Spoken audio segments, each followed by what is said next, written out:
So how on earth do you defeat those big, crazy, three-headed dog creatures, which are called Mega Abominations, in the level 3 zone of Modern Warfare Zombies? That's what we're going to be talking about here in this video. I'm going to give you my tips, tricks, and just, I guess, advice and things that my son and I used in order to defeat these things.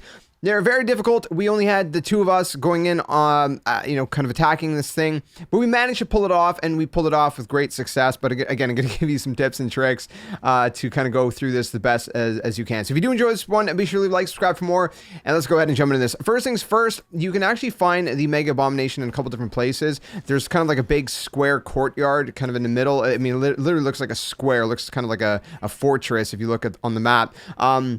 You can spawn around there. There's also some bridges. It can spawn like underneath any of the bridges. It could spawn on the kind of right by the bridges leading to between the level 2 and level 3 zone. So there's a few locations that these things can spawn. I think they can also be the bounty contracts in this region as well. Haven't done a ton of bounty contracts in this region at the time of recording this, but I believe that is possible as well. Now, in terms of how you want to get this done, I mean, first things first, when you jump into a game, if you don't have any schematics or anything that you're bringing in from previous games, like, pack-a-punch crystals or perk cans or different things like that, you're going to want to bring as much as you can in, right out of the gate. But if you can't do that, then what you're going to want to do is go ahead and start doing as many contracts as possible. Now, whatever contracts you are most comfortable with, but there are some contracts that last longer, like the escort ones and stuff, and you're trying to save as much time as possible. So what you're going to want to do is do some of the contracts and maybe a little bit shorter, right? The spore ones can be a little bit shorter if you know what you're doing, if you know how to do it efficiently. You can do things like the bounty contracts. I like to do those personally. They're pretty quick. Different things like that. You want to get as much money as possible because ideally you want to try to triple pack your weapon if you can. Now, the triple pack, you can only triple pack in the level 3 zone. Now, in the level 2 zone, you can double pack, and in the level 1 zone, you can only pack a punch once. So that's kind of how it works. You can do all 3 of the pack a punch at once in the level 3 zone if that's what you wish, or you could do, first start off in level 1, then level 2 and level 3, or do 1 and 2 in level 2 and then go to 3. Whatever, it doesn't matter, okay? The point is that you want to have that done. And the second thing is do not have any secondary weapon, at least when you go into level 3 zone. Why? Because you want to pull your fists out, because when you pull your fists out, it makes you run a little bit quicker, and these zombies are very fast. The dogs, the hellhounds especially, are stupid fast in this zone, in this area, and so you want to be able to run as fast as humanly possible to get away from them, and even then, they can still attack you. So yeah, just be wary of that. The other thing you're going to want is, of course, stamina, because stamina allows you to sprint forever and ever and ever without ever ceasing. Another thing that I would recommend getting, excuse me, is Speed Cola. I think Speed Cola would greatly serve you well, so you can reload your weapon very quick and start shooting enemies as fast as humanly possible, because again, enemies are quick.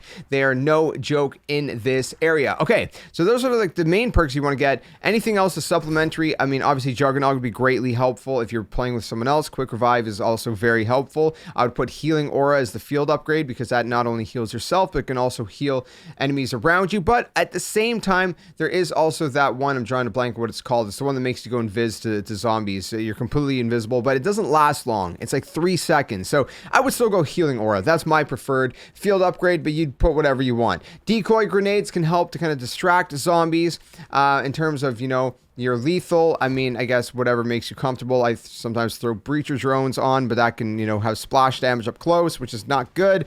Sometimes I'll throw Molotovs out, but they don't do a lot of damage. So again, just kind of, fiddle with whatever you want.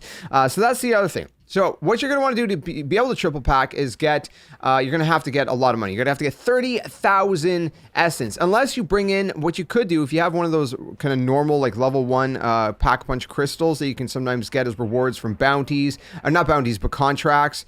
You can also get them from rewards for doing different other kind of missions, like strongholds, infested, and merc strongholds, different things like that. If you have one of those, then you can already pack-punch level 1, save yourself 5,000, which can be used to get a self-res. I would highly recommend getting a self-res, which you can buy in the level 2 and level 3 buy station areas. So that would be greatly beneficial. If you can also get a little bit of extra money to bring in any kind of score streaks, that'd be great. You can either lay down a sentry gun, or you can go ahead and you can just I don't know, you can get precision airstrike or different things like that. They vary in price. I mean, sentry guns are not super OP, but I mean, they'll help you. Precision airstrikes, they're a lot shorter of a streak, but they'll do a little bit more damage. So, you know, do bear that in mind.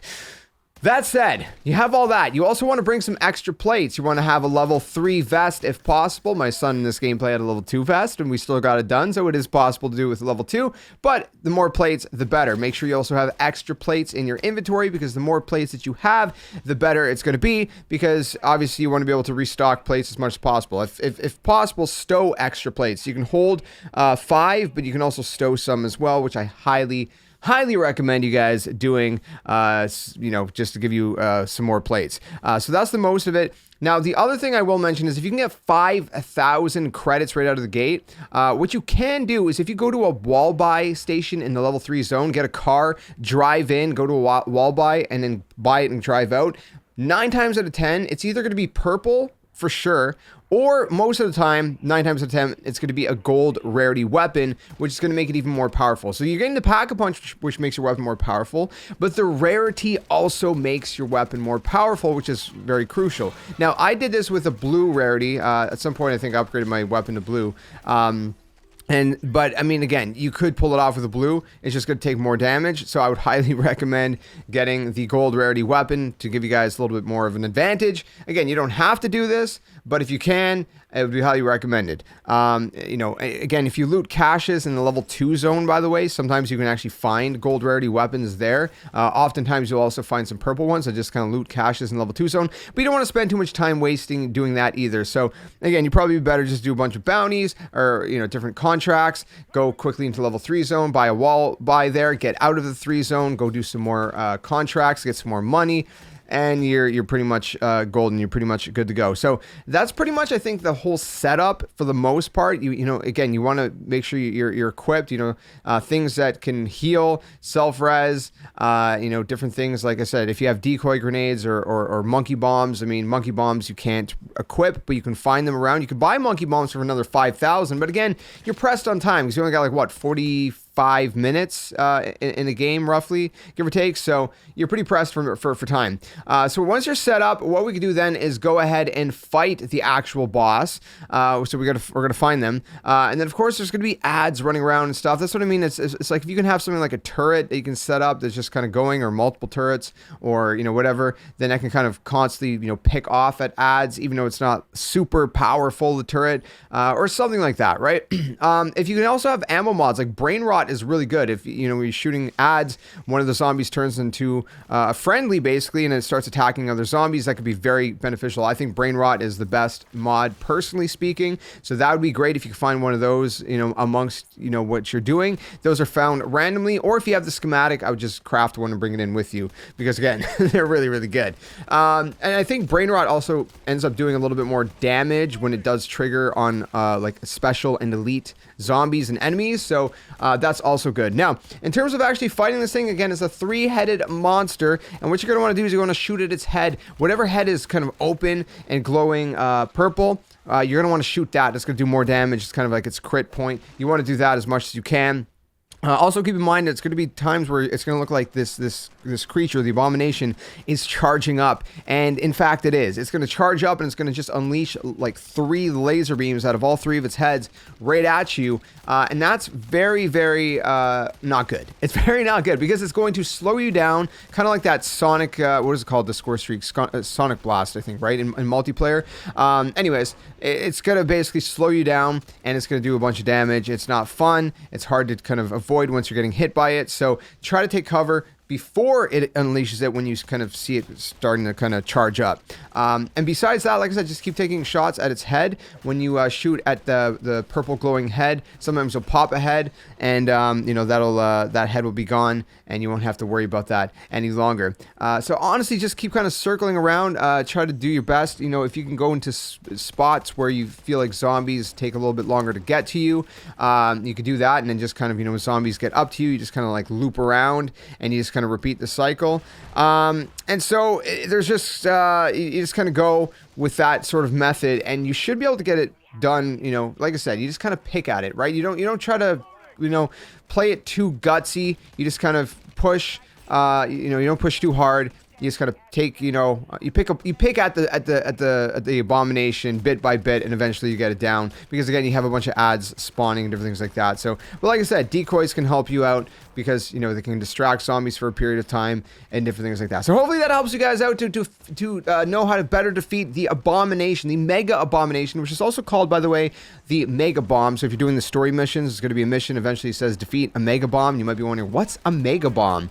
Well, it's basically the mega abomination. They just abbreviated it. Why? I don't know. Just to confuse us, I guess. I'm not sure.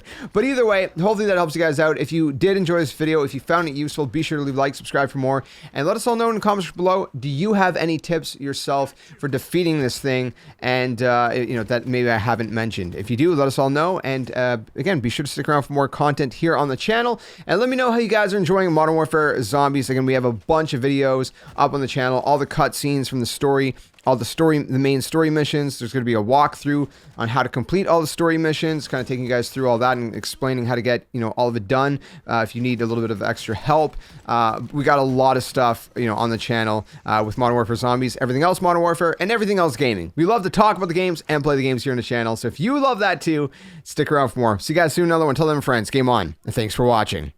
Hey you! What are you doing? Join the Skeleton Army! Do it today! Don't wait till tomorrow because tomorrow might never come. The Earth is gonna fade, that's inevitable. The next second of your life's not even promised, so you better think about where you're going, and you might as well just join the Skeleton Army. Plus, we do kinda like you a little bit, so it'd be nice to see you around here. But if you don't want to, hey, your loss. See you later.